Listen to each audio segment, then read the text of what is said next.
আপনারা যারা অনেক মেডিসিন খাওয়ার পরেও নিজের টেস্টোস্টেরন হরমোন লেভেল বাড়াতে পারছেন না, ফলে যৌন দুর্বলতা দেখা দিয়েছে, উত্থানজনিত সমস্যা হচ্ছে, প্রিম্যাচুর ইজাকুলেশন বা দ্রুত বীর্যপাতের মতো সমস্যা দেখা দিচ্ছে, অথবা যাদের স্পার্মাটোরিয়া বা শুক্রতারল্যের মতো সমস্যা দেখা দিচ্ছে, তাদের জন্য 5টি মেডিসিন। প্রথম মেডিসিন ডামিয়ানা, দ্বিতীয় মেডিসিনটি হচ্ছে অ্যাগনাস কাস্টাস, তৃতীয় মেডিসিন হচ্ছে ইহুম্বিনাম, চতুর্থ মেডিসিনটি হচ্ছে ক্যালারিয়াম সেগুইনাম, পঞ্চম এবং সর্বশেষ মেডিসিনটি হচ্ছে টেস্টিস সেকাটে 3x।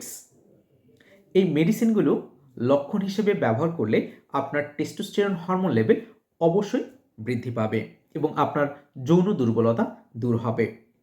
আমার দর্শক শ্রোতাদের কাছে আমি অনুরোধ করব, যে কোনো মেডিসিন সেবনের পূর্বে অবশ্যই একজন অভিজ্ঞ হোমিও চিকিৎসকের সাথে পরামর্শ করে রোগের ধরন এবং লক্ষণ হিসেবে মেডিসিন সেবন করবেন।